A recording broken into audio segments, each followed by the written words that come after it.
Everyone, कैसे हो आप सब। स्वागत है आपका अपने चैनल टीचर विद पानी में। फ्रेंड, जैसा कि आपको पता है, रोज शाम 8 बजे हमारे चैनल पर हिंदी की क्लास होती है। उसके अकॉर्डिंग हम अपनी आज की क्लास को स्टार्ट करेंगे। आज की जो हमारी क्लास है वो हिंदी साहित्य की कहानी से है। हिंदी साहित्य की कहानी से काफ़ी क्वेश्चन बनते हैं, तो चलिए वीडियो को स्टार्ट करते हैं। आज का हमारा पहला क्वेश्चन है, जयशंकर प्रसाद की पहली कहानी कौन सी थी? ग्राम, सालवती, मधुआ, गुंडा। आप लोग बताइए इसका राइट आंसर क्या होगा। ये DSSP PGT में पूछा गया था क्वेश्चन। हो बताइए इसका राइट आंसर क्या है, जल्दी से बताइए। हाँ जी, क्या होगा इसका राइट आंसर? तो दोस्तों, आपको याद रखना है, जो जयशंकर प्रसाद की पहली कहानी की बात की जाए तो वो थी ग्राम। ये काफ़ी इंपॉर्टेंट क्वेश्चन है, पेपर में काफ़ी बार पूछा गया है कि जयशंकर प्रसाद की पहली कहानी कौन सी थी, तो वो थी ग्राम। अब ये इसका प्रकाशन कैसे हुआ था, तो आपको याद रखना, जो जयशंकर प्रसाद की पहली कहानी ग्राम है, इसका प्रकाशन इंदु पत्रिका से हुआ था। कौन सी पत्रिका से हुआ था? इंदु पत्रिका। ये अपने नोट में लिखना। जो जयशंकर प्रसाद की पहली कहानी है ग्राम, इसका प्रकाशन इंदु पत्रिका से हुआ था। अब अगर ये बात की जाए कि ग्राम कहानी कैसी है, तो आपको याद रखना, ग्राम कहानी है यथार्थवादी है। ये भी इंपॉर्टेंट पॉइंट है, पेपर में पूछा गया था कि निम्न में से यथार्थवादी कहानी कौन सी है जयशंकर प्रसाद की, तो आपको याद रखना वो थी ग्राम। अब एक क्वेश्चन बनेगा कि हिंदी की पहली आधुनिक कहानी किसे माना जाता? आधुनिक कहानी की बात की जाए वो भी ग्राम होगी। तो मैंने क्या बताया, जयशंकर प्रसाद की पहली कहानी कौन सी थी? ग्राम थी। इसका प्रकाशन इंदु पत्रिका से हुआ था। ये एक यथार्थवादी कहानी है और आधुनिक कहानी भी कहते हैं। ग्राम को हम क्या कहते हैं? आधुनिक कहानी। इंपॉर्टेंट पॉइंट अपने नोट में लिखना। ये सभी पॉइंट अलग अलग एग्जाम में ग्राम से बने। ग्राम जो कहानी है जयशंकर प्रसाद की, इससे अलग अलग एग्जाम में ऐसे क्वेश्चन बने हैं। हमारा नेक्स्ट क्वेश्चन है, नगर बधुएं अखबार नहीं पढ़ती थी, किसका कहानी संग्रह है? ज्ञान रंजन, संजय, अखिलेश या अनिल यादव। आप लोग बताइए इसका राइट आंसर क्या है। हाँ जी, क्या होगा इसका राइट आंसर? नगर बधुएं अखबार नहीं पढ़ती थी। ये यूपी TGT में पूछा गया, DSSP PGT में पूछा गया, झारखंड TGT में पूछा गया, 3 अलग अलग स्टेट में पूछा गया। इंपॉर्टेंट क्वेश्चन है। बताइए, नगर बधुएं अखबार नहीं पढ़ती थी, किसका कहानी संग्रह है? तो दोस्तों, आपको याद रखना, जो नगर बधुएं अखबार नहीं पढ़ती थी, ये कहानी संग्रह अनिल यादव का है। तो इसका राइट आंसर होगा ऑप्शन डी। दोस्तों, अगर आप मेरे चैनल पर पहली बार आए हो तो चैनल को सब्सक्राइब कीजिए, वीडियो को लाइक कीजिए और अपने दोस्तों के साथ इस वीडियो को शेयर करना। साथ में मेरा टेलीग्राम में भी अकाउंट ज्वाइन करना और मुझे एक प्यारा सा कमेंट करना कि वीडियो के लास्ट में कि आज की क्लास आपको कैसी लगी है और आप मेरी क्लास पढ़ के कितने क्वेश्चन सही कर पाती हो, और आपको और जो क्लास है वो किस टॉपिक पे चाहते हो मुझे कमेंट करना। मैं उस टॉपिक पर आपको क्लास बना के दूंगी। हमारा नेक्स्ट क्वेश्चन है, डायरी के नीरस पृष्ठ किसकी कहानी है? भैरव प्रसाद गुप्त, विष्णु प्रभाकर, ईला चंद्र जोशी, गजानंद माधव, मुक्तिबोध। बताइए इसका राइट आंसर क्या होगा। किसकी कहानी है, जल्दी से बताइए। डायरी के नीरस पृष्ठ किसकी कहानी है? आप लोग अपनी तरफ से भी गैस किया कीजिए, जिससे आपको खुद अपना अंदाजा लगता है कि इस एग्जाम की मैंने इतनी तैयारी कर रखी है और मुझे इतनी करनी है, मेरा इस टॉपिक में इतना लेवल है। आपको खुद समझ में आएगा जब आप क्वेश्चन सॉल्व करते हो, तो आपको खुद समझ में आता है। और ये जितने भी मैं क्वेश्चन करा रही हूँ, ये सभी प्रीवियस ईयर पेपर है, तो आपको ये भी नहीं है कि आप फालतू का टाइम वेस्ट कर रहे हो, आप प्रीवियस ईयर पेपर ही सॉल्व कर रहे हो। तो बताइए इसका राइट आंसर क्या है। तो दोस्तों, आपको याद रखना, डायरी के नीरस पृष्ठ ईला चंद्र जोशी की कहानी है। तो इसका राइट आंसर क्या होगा? Option C. इंपॉर्टेंट क्वेश्चन है ये। अब ईला चंद्र जोशी की कुछ रचनाएं, कहानियां हैं जो पेपर में पूछी जाती हैं, जिसमें काफ़ी इंपॉर्टेंट है धूप रेखा। धूप रेखा पेपर में पूछा गया काफ़ी बार कि धूप रेखा किसकी कहानी है, तो किसकी है? ईला चंद्र जोशी की। एक इनकी मोस्ट इंपॉर्टेंट है दिवाली और होली। कौन सी है? दिवाली और होली। ये भी पूछी गई है कि दिवाली और होली किसकी रचना है, तो आपको याद रखना ये ईला चंद्र जोशी की है। एक इनकी पूछी जाती है रोमांटिक छाया, ये भी बहुत पूछी गई है। रोमांटिक छाया, तो आपको याद रखना ये भी ईला चंद्र जोशी के इंपॉर्टेंट कहानियाँ हैं इनकी।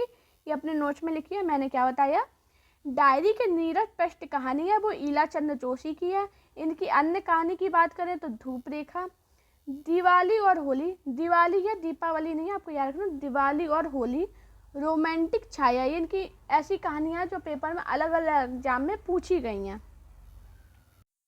हमारा नेक्स्ट क्वेश्चन है, निम्नलिखित में से एक कहानी प्रेमचंद द्वारा लिखित नहीं है। पत्नी, कफन, पूछ की रात और कजाकी। बताइए इसका राइट आंसर क्या होगा।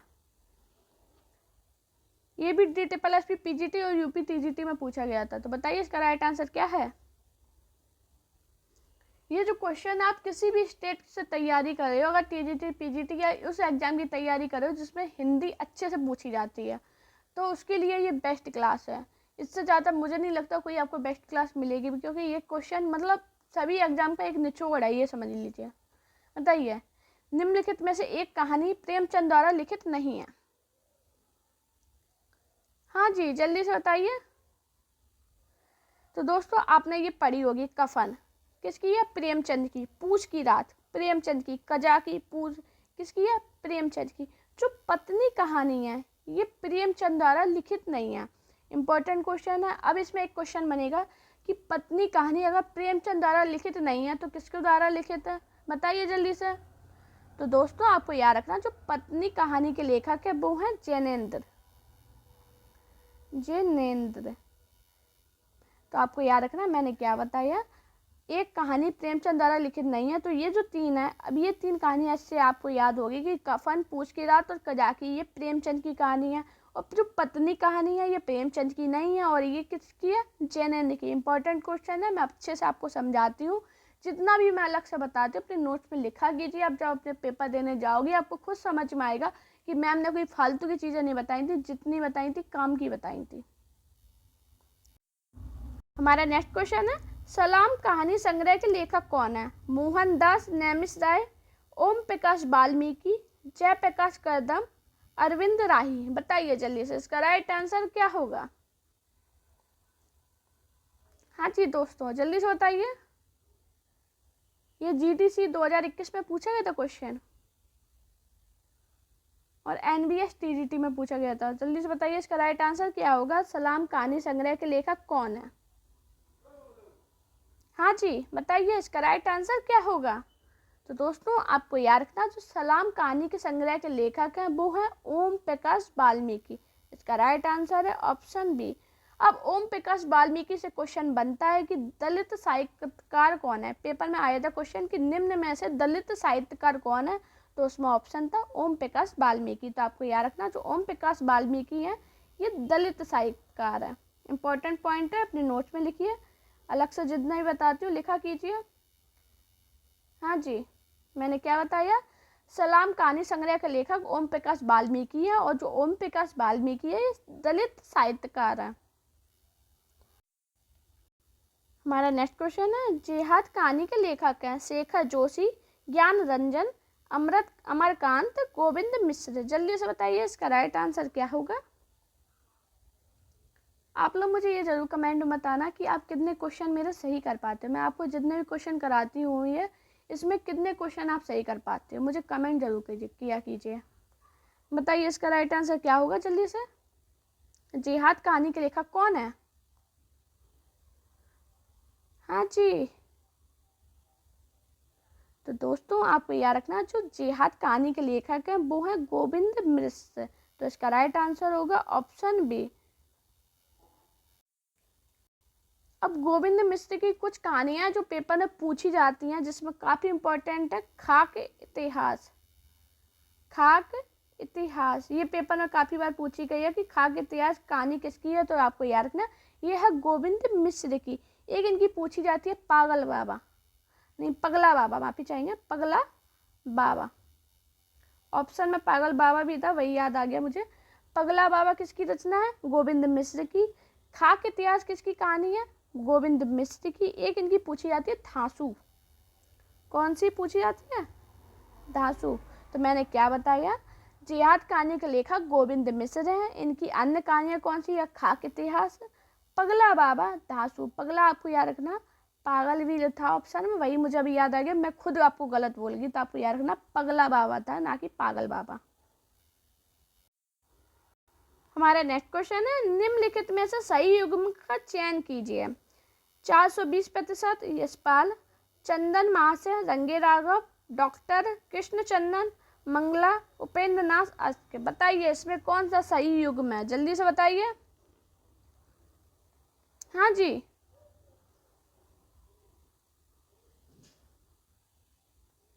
जल्दी से बताइए कौन सा युग्म सही है। दोस्तों आपको बता दें, चंदन महाशय, रंगे राघव ये भी गलत हो गया, डॉक्टर कृष्णचंदन ये भी गलत है, और मंगला अशक, उपेंद्र अशक ये भी गलत है। अब सही कौन सा है? 420 यशपाल। काफी इंपॉर्टेंट क्वेश्चन है, आपको याद रखना। 420% किसका है? यशपाल का। तो चंदन महाशय, डॉक्टर, मंगला ये किसकी है? तो आपको याद रखना है ये भी यशपाल की धर्म युद्ध कहानी से संकलित है। कौन सी कहानी से? धर्म युद्ध। आपको याद रखना है ये भी यशपाल की है, और यशपाल की धर्म युद्ध कहानी से संकलित है। इंपॉर्टेंट क्वेश्चन अपने नोट्स में लिखिए। मैंने क्या बताया, सही युग्म कौन सा है? 420% यशपाल।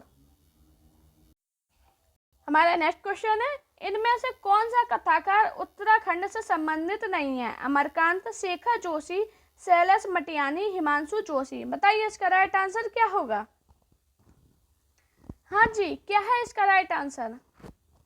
कौन सी कथाकार उत्तराखंड से संबंधित नहीं है? तो दोस्तों जल्दी से बताइए इसका राइट आंसर क्या होगा। आपको याद रखना, जो अमरकांत हैं ये उत्तराखंड से संबंधित नहीं है। बाकी के शेखर जोशी, शैलेश मटियानी, हिमांशु जोशी ये सभी उत्तराखंड से संबंधित है। अब ये अगर अमरकांत हैं, ये अगर उत्तराखंड से संबंधित नहीं है तो कहाँ से संबंधित है? ये है यूपी से संबंधित। यूपी में कहाँ से? अगर इनके जन्म की बात करें अमरकांत के, तो इनका जन्म इलाहाबाद, इनका जन्म बलिया जिला में हुआ था। कहाँ से हुआ था इनका जन्म? बलिया जिला में। और अगर इनकी मृत्यु की बात करें तो इनकी मृत्यु की कहाँ पे हुई थी? इलाहाबाद में। इंपॉर्टेंट पॉइंट अपने नोट पे लिखिए, इलाहाबाद। अगर वर्तमान की बात करें तो इलाहाबाद को नेम चेंज हो गया, अब वर्तमान में प्रयागराज है। तो मैंने क्या बताया, कौन सा कथाकार उत्तराखंड से संबंधित नहीं है? तो वो है अमरकांत। अमरकांत है वो उत्तराखंड से संबंधित नहीं है, वो यूपी से संबंधित है। इनका जन्म बलिया जिला में हुआ था। और अगर इनकी मृत्यु की बात करें तो इनकी मृत्यु इलाहाबाद प्रयागराज में हुई थी। बाकी शेखर जोशी, शैलेश मटियानी, हिमांशु जोशी इन सभी का उत्तराखंड से संबंधित है। हमारा नेक्स्ट क्वेश्चन है, निम्नलिखित में से प्रगतिवादी विचारधारा के प्रतिनिधि, रचनाकार या कहानीकार कौन है? यशपाल, ईला चंद्र जोशी, विष्णु पिवाकर, भुवनेश्वर। बताइए इसका राइट आंसर क्या होगा। हाँ जी, जल्दी से बताइए इसका राइट आंसर क्या है। कौन प्रगतिवादी विचारधारा से प्रतिनिधि रचनाकार है? तो दोस्तों आपको याद रखना, जो यशपाल है ये प्रगतिवादी विचारधारा के प्रतिनिधि कहानीकार है। इंपॉर्टेंट पॉइंट अपने नोट्स में लिखिए। अब इनसे एक क्वेश्चन, इनकी रचना, इनकी कहानी है जो पेपर में बहुत पूछी जाती है, पिंजड़े की उड़ान। किसकी उड़ान? पिंजड़े की उड़ान। अगर पिंजड़े की उड़ान की बात की जाए कि ये किसकी कहानी है, तो किसकी है? यशपाल की। इंपॉर्टेंट क्वेश्चन है, ये पेपर में पूछा गया था कि पिंजड़े की उड़ान किसकी कहानी है, तो आपको याद रखना ये है यशपाल की। मैंने क्वेश्चन क्या बदला था आपको, प्रगतिवादी विचारधारा प्रतिनिधि रचनाकार कौन है, तो कौन है? यशपाल। हमारा नेक्स्ट क्वेश्चन है, समांतर कहानी आंदोलन के प्रवर्तक है धर्मवीर भारती, राजेंद्र यादव, कमलेश्वर या मोहन राकेश। आप लोग बताइए इसका राइट आंसर क्या होगा। ये DSSS PGT और UP TGT में पूछा गया था क्वेश्चन। बताइए इसका राइट आंसर क्या होगा। समांतर कहानी आंदोलन के प्रवर्तक है। तो दोस्तों आपको याद रखना, जो समांतर कहानी आंदोलन के प्रवर्तक है वो है कमलेश्वर। तो इसका राइट आंसर होगा ऑप्शन सी। अब इससे एक क्वेश्चन बनता है कि समांतर कहानी आंदोलन का सूत्रपात कौन सी पत्रिका के माध्यम से हुआ था। तो आपको याद रखना, समांतर कहानी आंदोलन का सूत्रपात है वो सारिका पत्रिका के माध्यम से हुआ था। कौन सी पत्रिका? सारिका पत्रिका के माध्यम से हुआ था। इंपॉर्टेंट कोई पॉइंट अपने नोट में जरूर लिखिएगा। हमारा नेक्स्ट क्वेश्चन है, नायक खलनायक विदूषक किसका कहानी संग्रह है?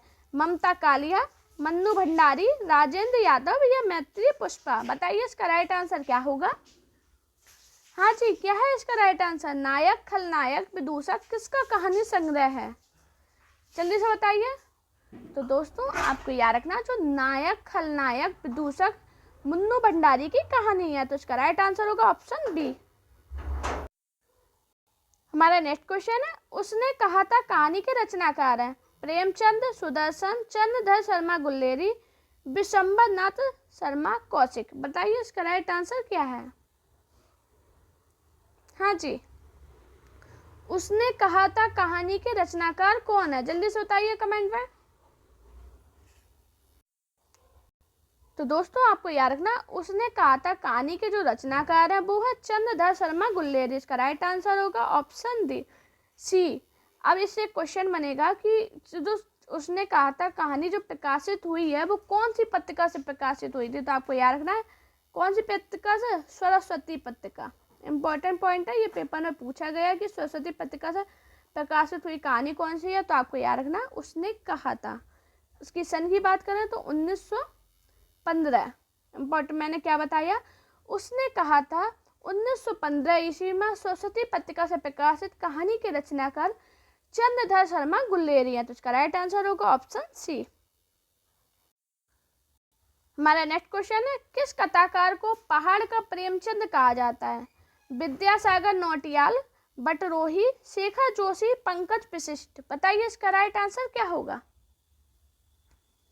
हाँ जी, पहाड़ का प्रेमचंद कहा जाता है। जल्दी बताइए,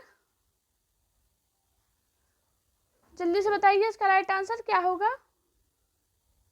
तो दोस्तों आपको याद रखना, विद्यासागर नौटियाल को पहाड़ का प्रेमचंद कहा जाता है। इसका राइट आंसर है ऑप्शन ए। हमारा नेक्स्ट क्वेश्चन है, शेखर जोशी ने अपने लेख गलता लोहा में किस सामाजिक मुद्दे का वर्णन किया? शैक्षणिक पिछड़ापन, बेरोजगारी, अंधविश्वास, जाति विभाजन। बताइए इसका राइट आंसर क्या होगा? हाँ जी, क्या होगा इसका राइट आंसर? तो दोस्तों आपको याद रखना, शेखर जोशी ने अपना लेख गलता लोहा में सामाजिक मुद्दा कौन सा वर्णन किया था? जातीय विभाजन। इसका राइट आंसर होगा ऑप्शन डी। फ्रेंड, अगर आपको मेरी वीडियो पसंद आई हो तो वीडियो को लाइक कीजिए, चैनल को सब्सक्राइब कीजिए और अपने दोस्तों से वीडियो को शेयर कीजिए। साथ में मेरा टेलीग्राम अकाउंट टीचिंग विद वानी और मेरा इंस्टाग्राम अकाउंट वानी शर्मा ऑफिशियल पे मुझे फॉलो कीजिए। अपना प्यार और सपोर्ट चैनल पर इसी प्रकार बनाए रखिए और आप सभी से प्लीज़ रिक्वेस्ट करें चैनल को सब्सक्राइब जरूर करना। Thank you guys for watching this video.